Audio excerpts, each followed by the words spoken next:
नमस्कार, स्वागत है आपका हमारे आचार्य जागेंद्र मिश्रा चैनल पर। पितृपक्ष में चुपचाप यहाँ डाल दें एक मुट्ठी चावल, पितरों को मिलेगी मुक्ति, वर्षों के पितृदोष होंगे समाप्त। दोस्तों, पितृपक्ष चल रहे हैं। पितृपक्ष भाद्रपद माह की पूर्णिमा तिथि से शुरू हो जाते हैं और अश्विनी मास की अमावस्या पर समाप्त होते हैं। अश्विनी मास के अमावस्या को सर्वपितृ अमावस्या कहा जाता है।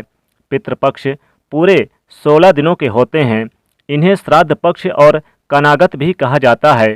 पितृपक्ष पितरों को समर्पित होते हैं। पितृपक्ष पूर्वजों के प्रति सम्मान और श्रद्धा के प्रतीक। इस दौरान पितरों के निमित्त ही कार्य किए जाते हैं। किसी भी तरह के शुभ कार्य, विवाह, मुंडन, गृह प्रवेश आदि वर्जित रहते हैं। मान्यता के अनुसार पितृपक्ष अपने पूर्वजों के प्रति श्रद्धा और भाव दिखाने का समय होता है। पितृपक्ष में पितरों के लिए तर्पण और पिंडदान किया जाता है। मान्यता है कि पितृपक्ष में पितृलोक से किसी न किसी रूप में अपने स्वजनों से मिलने के लिए धरती पर आते हैं और स्वजनों के द्वारा भोजन और भाव ग्रहण करते हैं और अपने परिवार के जनों को आशीर्वाद देते हैं। माना जाता है कि जिन्हें अपने पितरों का आशीर्वाद प्राप्त होता है, उन्हें जीवन में हर क्षेत्र में सफलता मिलती है और परिवार में सुख समृद्धि बनी रहती है। जो अपने पितरों के निमित्त श्राद्ध तर्पण नहीं करते, जिनके पितृ तृप्त और प्रसन्न नहीं होते, उनसे देवी देवता भी प्रसन्न नहीं होते। उन्हें जिंदगी भर परेशानियों का सामना करना पड़ता है। ऐसे लोग बर्बाद हो जाते हैं। उनको कंगाली और गरीबी उनके घर में छाई रहती है। जिंदगी भर कष्ट और दुखों से छुटकारा नहीं मिलता। ऐसे लोग पितृदोष और कई ग्रह दोषों से पीड़ित हो जाते हैं। पितृपक्ष में यमराज पितरों को श्राद्ध तर्पण करने के लिए पृथ्वी पर भेज देते हैं। पितृपक्ष वो समय होता है जब हम अपने पितरों को एक मुट्ठी चावल से ही प्रसन्न कर सकते हैं। पितृपक्ष के दौरान एक मुट्ठी चावल से छोटा सा काम करने से पितृ प्रसन्न और तृप्त होते हैं। पितृदोष पितृ आशीर्वाद में बदल जाता है। पितरों के आशीर्वाद से हर क्षेत्र में सफलता मिलती है, सुख समृद्धि और धन वैभव की प्राप्ति होती है। अगर आप पितृपक्ष के दौरान एक मुट्ठी चावल से ये काम करेंगे तो आपके पितृ आपकी हर दुख तकलीफ से रक्षा करेंगे, आपको मालामाल बना देंगे। दोस्तों, इस उपाय को सही प्रकार से करने के लिए आप हमारे इस वीडियो को अंत तक यानी कि एंड तक अवश्य ही देखें और आगे बढ़ने से पहले आपसे रिक्वेस्ट करते हैं कि वीडियो को लाइक कर दीजिएगा, दोस्तों को भी शेयर कर दीजिएगा और यदि पहली बार देख रहे हैं तो चैनल को सब्सक्राइब करके इस बेल आइकन को ज़रूर दबा दीजिएगा। दोस्तों, आपको पितरों को प्रसन्न करने के लिए यानी कि पितृपक्ष के दौरान चावल के पिंड का दान अवश्य करना चाहिए। तर्पण के दौरान भी चावल के पिंडों का ही दान करना चाहिए, क्योंकि पितरों को चावल के पिंड बहुत पसंद होते हैं। दरअसल चावल की तासीर ठंडी होती है। यही वजह कि चावल के पिंड पितरों को शीतलता प्रदान करने के लिए बनाए जाते हैं। चावल के गुण लंबे समय तक रहते हैं, इसलिए चावल के पिंडों से पितरों को संतुष्टि भी लंबे समय तक मिलती है। हालांकि चावल के साथ साथ जौ और काले तिल मिलाकर भी पिंड बनाए जाते हैं। चावल के पिंड को पयासन कहा जाता है। पाया अन्न चावल और तरल से मिलकर बनता है। इसे प्रथम भोग माना जाता है। दोस्तों, एक मुट्ठी चावल का ये उपाय आपको दोपहर के समय ही करना है, क्योंकि सूर्य की किरणें पृथ्वी पर दोपहर के समय यानी कि तेज और सीधी पड़ती है। मान्यता के सूर्य प्रकाश में श्राद्ध को पितृ सही प्रकार से ग्रहण कर पाते हैं। जिस तरह अग्नि का प्रयोग हवन यज्ञ अग्नि में देवताओं को भोग लगाने के लिए किया जाता है, उसी तरह पितरों तक भोजन की सूर्य के प्रकाश के द्वारा ही पहुंचाया जाता है। दोस्तों, पितरों के भोग लगाने से पहले यानी कि दोपहर के समय पितरों के भोजन कराने से पहले आप अपने हाथ की उंगली में कुशा अवश्य ही पहने। कुशा शीतलता प्रदान करने वाली होती है। कुशा के घास को बहुत ही पवित्र माना जाता है। इसे पवित्र भी कहते हैं। इसी वजह से हाथ में कुशा श्राद्ध कर्म करने से पहले पवित्रता के लिए धारण की जाती है।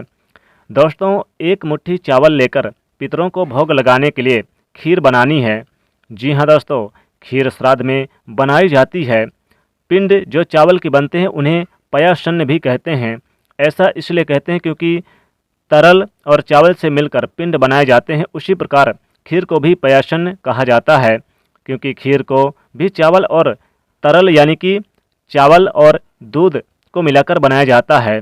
खीर भी पितरों को पक्के हुए भोजन के रूप में देते हैं। मान्यता के अनुसार कभी भी खीर को अकेले नहीं बनाया जाता, इसी वजह से पूड़ी भी इसके साथ बनाई जाती है। हमारे यहाँ पितृ अतिथि के रूप में पितृपक्ष में आते हैं और उन्हें भोग में हम खीर पूड़ी खिलाते हैं। दोस्तों, खीर पूड़ी बनाने के बाद आप गाय के गोबर का एक उपल ले लें। इस उपले को गैस पर रखकर अच्छी तरह से सुलगा लें। इसके बाद इस उपले को एक प्लेट में रख दें। अब सुलगे हुए उपले को आप अपने मंदिर के पास रखें। मंदिर के पास खीर पूड़ी रखें। एक गिलास पानी भी अवश्य रखें। अब आप उपले में थोड़ा सा घी डालें। इसके बाद उपले पर थोड़ा सा कपूर रखें, उसे जलाएं। कपूर जलाने के बाद आप खीर को 3 आहुति अग्नि में दे दें। इसके बाद पूड़ी का एक छोटा ग्रास तोड़े, यानी कि एक छोटा सा टुकड़ा तोड़े और अग्नि में रखें। इस तरह पूजन करते समय आप उसे पितृदेवाय यानी कि आप ओम पितृदेवाय नमः इस मंत्र का जाप करें। जब अग्नि शांत हो जाए तो आप पूड़ी के छोटे छोटे टुकड़े करें और पूड़ी के ऊपर खीर डाल दें। अब जल के छींटे पूड़ी और खीर पर लगा दें। अब आप पूड़ी और खीर को पितरों को भोग के लिए अपने घर के छत पर रखें। ये भोग कौवे के लिए रखा जाता है। सनातन धर्म के अनुसार देवी देवताओं का वास गौमाता में होता है। इसी वजह से गौमाता को भोजन हर कार्य में कराना जरूरी माना जाता है, जबकि पितरों के रूप में कौवे को बताया गया है।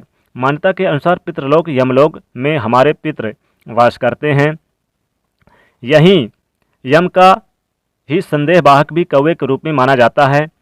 पितृपक्ष के दौरान श्राद्ध में भोजन एक हिस्सा यानी जो आप बनाते हैं उसका एक हिस्सा कौवे को अवश्य देना चाहिए। कौवे को यमराज का प्रतीक भी माना जाता है। धार्मिक मान्यता के अनुसार यदि कौवे आपके श्राद्ध के भोजन को ग्रहण कर लेते हैं तो आपके पितृ आपसे प्रसन्न और तृप्त हो जाते हैं। यदि कौवे भोजन ग्रहण नहीं करते तो इसका अर्थ है कि आपके पितृ आपसे नाराज और अतृप्त हैं। धार्मिक मान्यताओं के अनुसार कौवे को देवपुत्र माना जाता है। व्यक्ति जब शरीर का त्याग करता है तो उसके प्राण निकल जाते हैं और वो सबसे पहले कौवे का जन्म लेता है। माना जाता है कि कौवे का किया भोजन पितरों को प्राप्त होता है। स्वान यानी कि कुत्ते यम के साथ रहते हैं। यही वजह कि ग्रास खिलाने का प्रावधान कुत्ते को भी दिया गया है पितृपक्ष में। इसलिए खीर पूड़ी बनाकर गौ माता को, कौवे को और कुत्ते को अवश्य खिलाना चाहिए। यानी कि आप कुत्ते को और गौ माता को आप इस यानी कि श्राद्ध पक्ष में पितृपक्ष में जरूर खिलाएं और डेली यानी कि पूरे पितृपक्ष में 16 दिनों में आप डेली आप एक हिस्सा निकाल कर खिलाएं। दोस्तों, पितृपक्ष के दौरान आप एक मुट्ठी चावल ले लें और आप इस चावल को आप भिगो लें और फिर आप चाहें तो इसकी खीर बना लें, या फिर आप नहीं बना सकते खीर तो ऐसे भी साधारण रूप से उपाय करें। भिगोकर फिर आप यानी कि एक रोटी ले लें और इस रोटी में आप एक मुट्ठी चावल, थोड़ा सा आप काला तिल रख लें और फिर एक से ले जाकर गौ माता को खिला दें। और साथ ही साथ आप थोड़े से चावल और थोड़े से काले तिल एक रोटी में रख के कुत्ते को खिला दें और थोड़े से कौवे को आप यानी कि डाल दें एक मुट्ठी चावल। दोस्तों, अगर कौवा खा ले, गाय खा ले, कुत्ते खा ले, यानी कि पितृ आपके प्रसन्न हैं और पितरों से अपार खुशियां मिलेगी, पितृदोष हो जाएगा समाप्त। दोस्तों, आपको जहां आपके घर के आसपास पितृपक्ष में कौवे आते हैं तो ज़रूर वहां पर आप एक मुट्ठी चावल डाल दें। साथ ही साथ गौ माता के पास भी एक मुट्ठी चावल डाल दें और आप कुत्ते को भी, द्वार पर आए कुत्ते को एक मुट्ठी चावल डाल दें। ऐसा करने से और उनके खाने से पितृदेवों की कृपा प्राप्त होती है। जन्म जन्मांतर की यानी कि पितृदेवों की कृपा आपके ऊपर बन जाती है। मृत्युदंड पितृदोष भी हो जाते हैं समाप्त और सभी कष्टों और संकटों से मुक्ति मिल जाती है। जीवन में धन, मान, सम्मान, यश की प्राप्ति होती है। तो इस प्रकार से दोस्तों, एक मुट्ठी चावल का ये उपाय जरूर करें पितृपक्ष के दौरान। दोस्तों, वीडियो पसंद आए तो लाइक कर दीजिएगा, शेयर कर दीजिएगा और चैनल को सब्सक्राइब जरूर कर लीजिएगा। जय पितृदेवाय नमः, जय माँ लक्ष्मी, जय सूर्यदेव।